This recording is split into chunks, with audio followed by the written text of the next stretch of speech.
How to unlock Snapchat account. First of all, let's go to our Safari or the browser you've been using, and there in the search bar, search for Snapchat account locked, and go to the first site as shown. Slide down, and in this section of my account has been temporarily locked, just click on going here, right here, and after you are directed to this page, just enter your email address or your phone number, and then you should be back on your Snapchat again. So this was if your account was temporarily locked.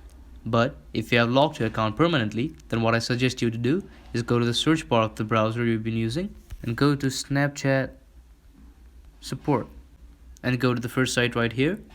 And after you are directed to this page, just click on contact us right here and click on I can't access my account, the second option. And then click on the last option right here. I see an error message when I log in. Now after you have done so, click on yes right here. Still need help? Click on yes.